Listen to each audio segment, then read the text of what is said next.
soal syuhada.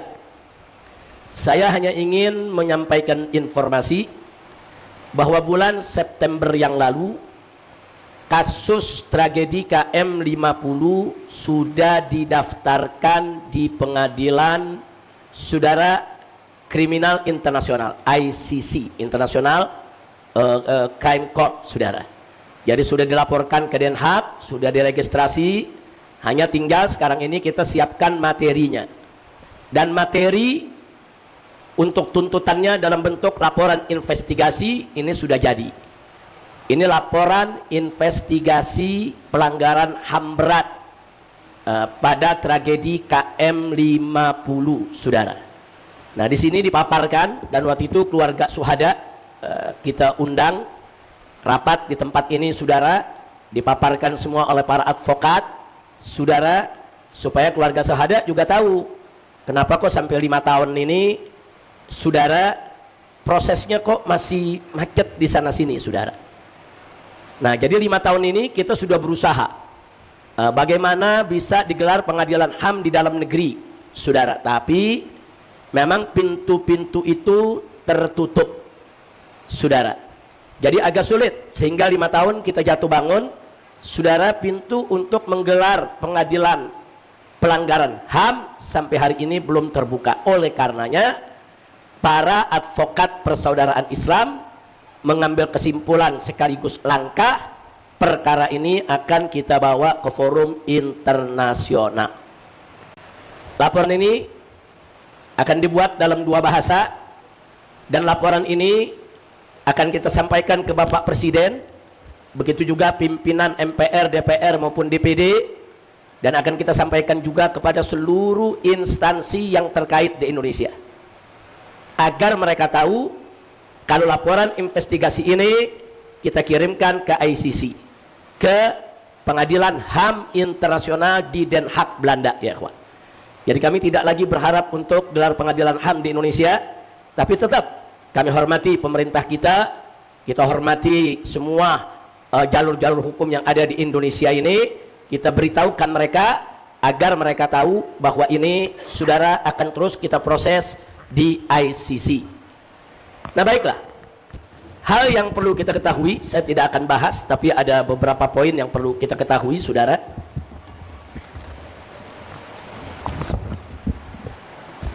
Saya ingin menyampaikan bahwa tragedi KM 50 itu, saudara, itu bukan pidana biasa, itu bukan pelanggaran HAM biasa yang boleh diselesaikan di pengadilan biasa, saudara. Seperti kasus pembunuhan Yosua yang melibatkan Sambo, saudara. Di sana, saudara, ada pelanggaran HAM, tapi tidak dikategorikan pelanggaran HAM berat. Dia dimasukkan kepada kriminal biasa, pidana. Makanya itu diselesaikan di pengadilan negeri, pengadilan tinggi, sampai ke Mahkamah Agung, pengadilan biasa. Kenapa pengadilan biasa? Karena memang murni itu kejahatan pidana, saudara, bukan pelanggaran HAM berat. Berbeda dengan kasus Munir. Munir dulu diracuni, saudara, pada saat di pesawat terbang menuju Eropa, di pesawat diracuni dan mati, saudara. Nah, kasus Munir ini pelanggaran HAM berat. Jadi muncul pertanyaan, yang satu pembunuhan, yang ini pembunuhan, kenapa yang satu berat kok yang satu enggak berat, saudara? Kasus Yosua tidak ada unsur politik. Suatu insiden yang terjadi, saudara, kalaupun ada unsur kesengajaan, pembunuhan terencana atau sengaja, tapi bukan sistemik, saudara. Beda dengan Munir, sistemik, melibatkan badan negara, melibatkan aparat negara, saudara. Ada rencana-rencana yang dibuat, dan pembunuhannya penuh nuansa politik, sampai melibatkan pilot pesawatnya yang terlibat dalam meracuninya, saudara. Nah, sehingga pembunuhan Munir itu pelanggaran HAM berat, mestinya digelar juga pengadilan HAM, saudara. Nah, sekarang kita masuk ke KM 50. Ada 6 santri, 6 pemuda yang diculik, disiksa, dibunuh, lalu difitnah, saudara. Nah, pihak kepolisian Indonesia dan pihak rezim Jokowi yang lalu berusaha kasus ini dijadikan pidana biasa, kriminal biasa. Makanya dibuatlah pengadilan dagelan di pengadilan negeri, saudara. Nah, kenapa ditarik ke pengadilan negeri? Supaya ini dianggap pidana biasa, tidak ada masalah, saudara. Nah, padahal tragedi KM50 nggak boleh dikategorikan hanya pidana biasa. Komnas HAM sendiri mengakui di situ ada pelanggaran HAM. Hanya saja Komnas HAM ini kong kali kong dengan rezim Jokowi ketika itu, saudara, sehingga tidak menggelar pengadilan HAM. Nah, jadi sekarang apa sih, saudara? Suatu kejahatan dikategorikan dia itu menjadi pelanggaran HAM berat, saudara. Di dalam laporan investigasi ini ada uraian syarat-syaratnya dengan bahasa hukum. Terlalu panjang kalau harus saya sampaikan, singkat saja. Setidak-tidaknya, saudara, dalam kejahatan HAM berat itu, saudara, itu dilakukan, saudara, ada unsur sistemik masif. Artinya sistemik masif itu apa, saudara? Artinya memang perbuatan itu, saudara, direncanakan, melibatkan instansi negara, melibatkan aparat negara, dan ada, saudara, penyalahgunaan wewenang untuk melakukan pembunuhan, penyiksaan, penculikan terhadap warga sipil. Dan yang tidak boleh dilupa juga ada unsur politik. Nah, di sini mungkin orang bertanya, memang 6 syuhada ada unsur politiknya? Itu kan warga sipil biasa, bukan politisi, nggak ada urusan sama politik. Ya, kalau kita hanya melihat pembunuhan 6 syuhada saja, kelihatannya pembunuhan biasa. Tapi kita mesti lihat rentetan peristiwa. Kenapa peristiwa itu bisa terjadi, saudara? Karena 6 syuhada ini dalam rangka menjaga saya dan keluarga. Itu dulu catat. Terbunuh karena dalam rangka menjaga keamanan, keselamatan saya dan keluarga. Pertanyaannya, kenapa keamanan, keselamatan saya dan keluarga kok perlu dijaga, saudara? Karena ada ancaman. Nah, karena ada pengintaian, karena ada upaya memata-matai untuk mencelakai. 2 hari sebelum terjadi KM50, ada 3 anggota BIN ditangkap oleh Laskar di pesantren Markas Syariat Megamendung, saudara. Ditangkap 3-3-nya, dan mereka memakai kartu BIN. Yang satu berstatus sebagai mahasiswa, yang satu sebagai jurnalis, yang satu lagi anggota TNI. 3-3-nya ditangkap, identitasnya semua kita rekam. Dan di laptop yang mereka bawa ada agenda yang bernama Operasi Delima. Apa itu Operasi Delima? Satu operasi yang mentargetkan saya, saudara. Ya, dimata-matai, diawasi, dan kalau ada kesempatan dihabisi. Artinya apa, saudara? Laskar menjaga saya dan keluarga. Karena saya dan keluarga ada ancaman. Nah, sekarang kita lihat ancaman ini ancaman kriminal atau ancaman politik. Itu yang mesti kita pelajari, saudara. Apa salah saya diancam? Saya merampok? Tidak. Saudara, saya membunuh? Tidak. Saya korupsi? Tidak. Ada apa saya dimusuhi, saudara? Nah, kalau kita runut sejarah historisnya, oh, ternyata semua ini berawal dari aksi-aksi bela Islam. Nah, aksi 14 Oktober, aksi 4/11, 4 November, ada aksi 212 yang kemarin kita baru peringati reuninya, saudara. Aksi-aksi tadi, saudara, ya, aksi bela agama, aksi bela Islam, tapi dibaca oleh rezim sebagai aksi politik. Kenapa? Karena orang yang ditarget oleh umat Islam untuk dijatuhi hukuman sebagai penoda agama saat itu didukung oleh rezim untuk memimpin Jakarta. Itu politik, itu namanya urusan politik.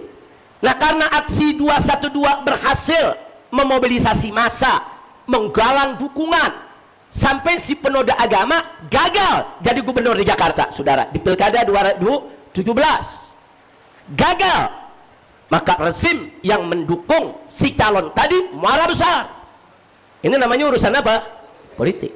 Karena marah, kepentingan politiknya diganggu, maka para tokoh 212 dikriminalisasi. Bukan saya saja, Ustadz Bakhtiar Nasir dikriminalisasi, kemudian Ustadz Adnan Armas dikriminalisasi, saudara. Oh, banyak sekali, kan disebutkan satu persatu. Semua dikriminalisasi.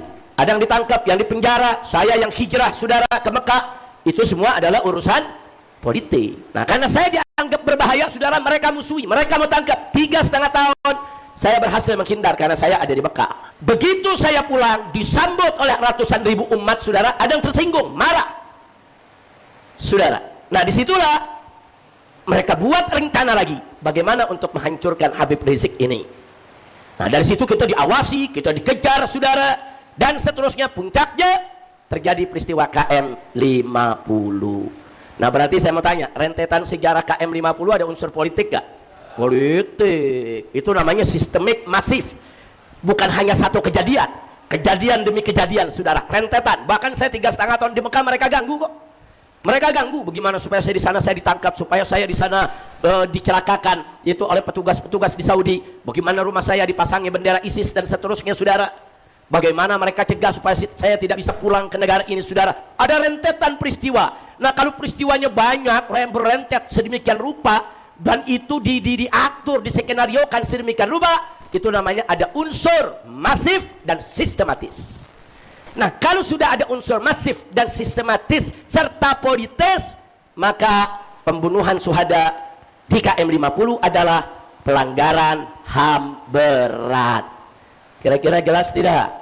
Nah, makanya jangan kaget. Nanti insya Allah laporan ini kalau sudah masuk ke ICC, sudah diproses, nanti ada saatnya. Mungkin tahun depan akan kita cetak untuk dibaca oleh semua orang, saudara. Nah, ini kita masukkan. Jadi di sini yang diceritakan bukan hanya peristiwa KM 50-nya saja, tapi diceritakan oleh para pengacara kita, kenapa KM 50 terjadi? Oh, sebelumnya ada ini, oh sebelumnya ada ini, oh sebelumnya ada ini, oh sebelumnya ada ini.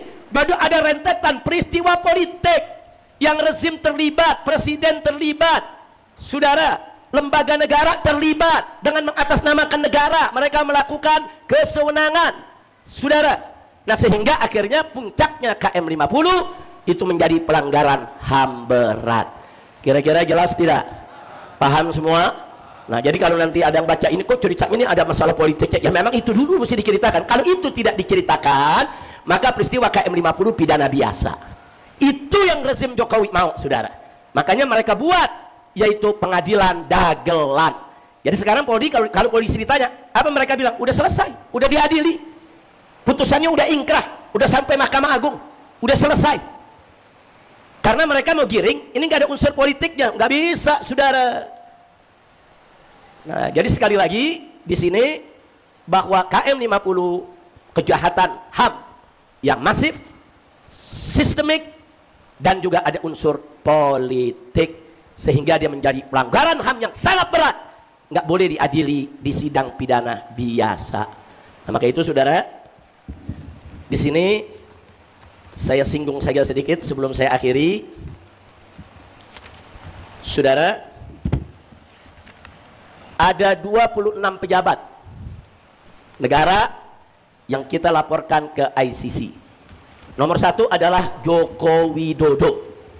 Saudara, kita laporkan. Nah, saya tidak akan sebutkan satu persatu namanya, tapi nanti kita kasih tahu presiden, kita kasih tahu DPR, MPR, semua nama. Ada sejumlah jenderal yang terlibat, kita sebut semuanya, saudara.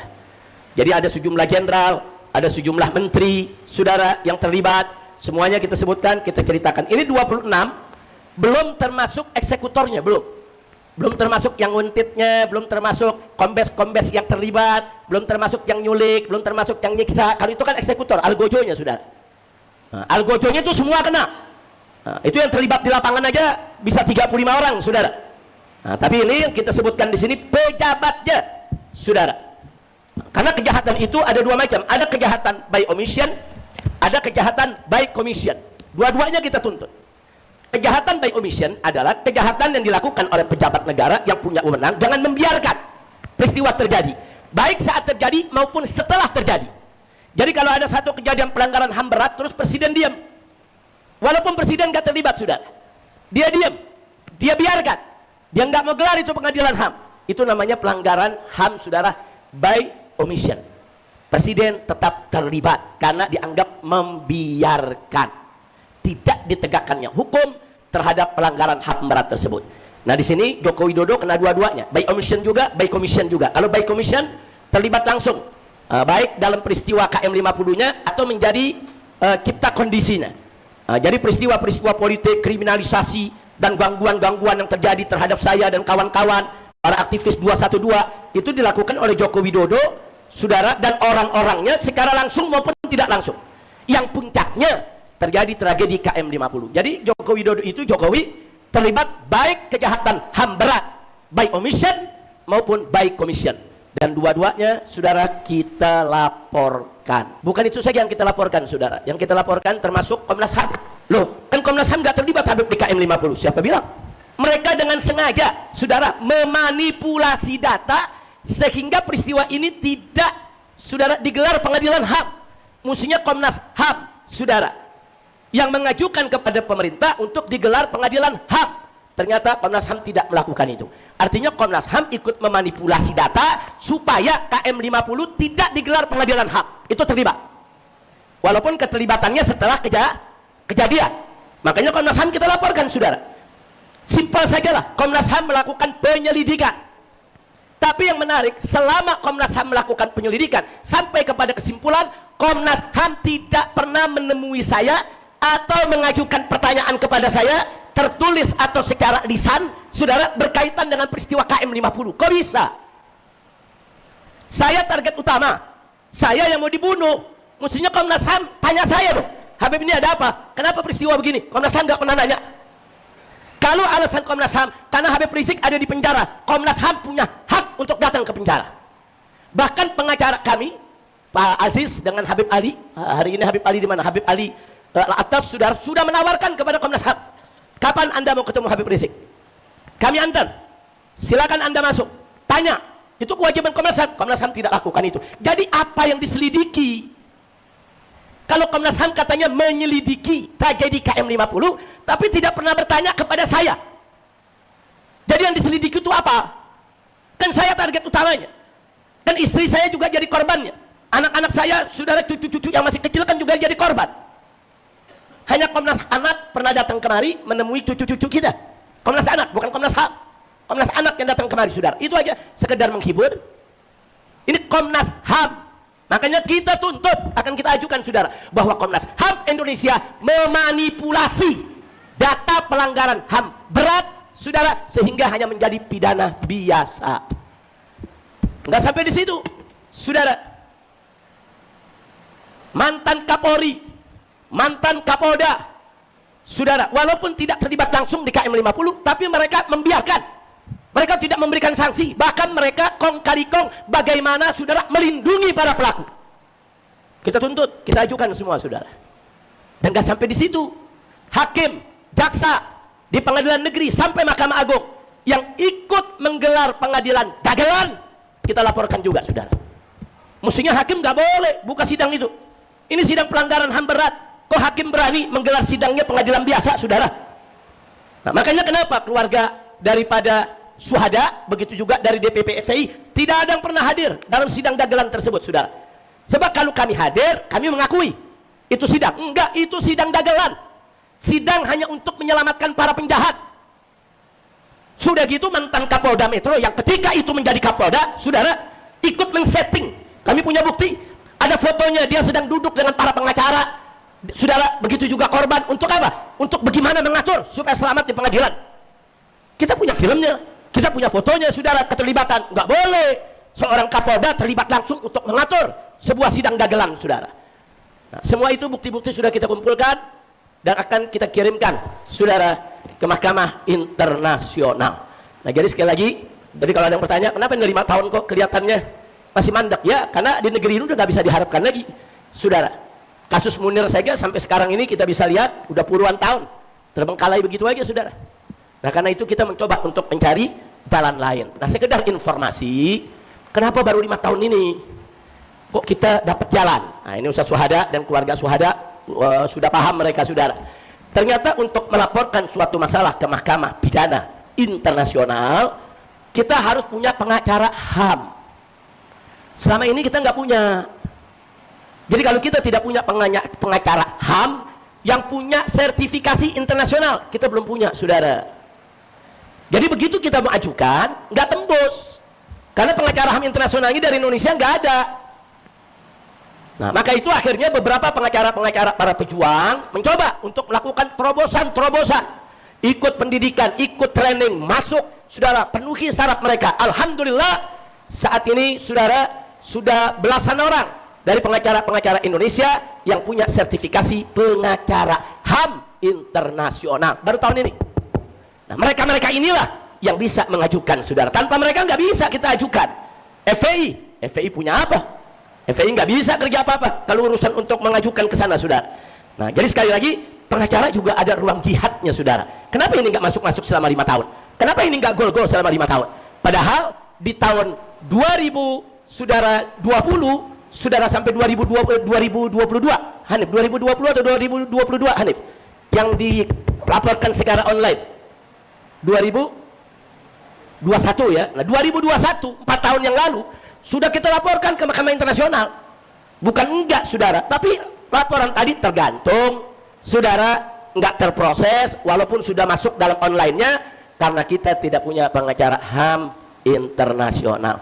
Nah, karena itu saya ucapkan terima kasih kepada para pejuang pengacara kita yang saat ini sudah belasan, mudah-mudahan besok puluhan, ratusan ya, kawan, yang bisa menjadi pengacara HAM internasional, yang bisa membela masyarakat di seantero negeri yang dilanggar hak-hak asasi manusianya. Nggak bisa diselesaikan di Indonesia, kita selesaikan di luar, insya Allah. Nah, kemudian yang terakhir saya mau sampaikan, kalau laporan ini sudah resmi masuk, saudara, insya Allah bulan Desember ini, maka nama-nama yang disebutkan dalam laporan ini secara online itu akan masuk seluruh, saudara, komputer di seluruh dunia, di setiap airport, saudara, dan mereka menjadi orang yang dicari oleh pengadilan internasional untuk diadili. Artinya orang-orang ini besok nggak bisa bebas lagi buat keluar negeri. Mereka ke Singapura aja bisa ditangkap, mereka ke Australia bisa ditangkap, apalagi ke Eropa yang punya perjanjian dengan Mahkamah Internasional. Begitu itu fotonya langsung keluar, saudara, karena nanti kita akan setorkan ini dengan foto, dengan identitas, dengan nama itu langsung, saudara, masuk ke dalam database mereka. Mereka keluar negeri mana saja, begitu diperiksa oleh imigrasi suatu negeri, ini dicari nih oleh Mahkamah Internasional, ini pelanggar HAM ini selama ini dipanggil nggak pernah mau datang ke pengadilan internasional, ditangkap, saudara, diserahkan ke Den Haag. Nah, jadi siap-siap saja, ada 20 sekian, 26, 29 tadi ada saya sampaikan, saudara, ada 26 nama-nama pejabat di sini. Siap-siap saja, mereka tidak akan pernah bisa leluasa untuk keluar negeri lagi, siapapun dia ya, akan kita persulit sejauh yang bisa kita lakukan, saudara, karena mereka telah melakukan kejahatan besar. Nah, itulah yang saya mau sampaikan pada kesempatan ini. Jadi sabar semuanya, keluarga syuhada juga sabar, banyak-banyak berdoa.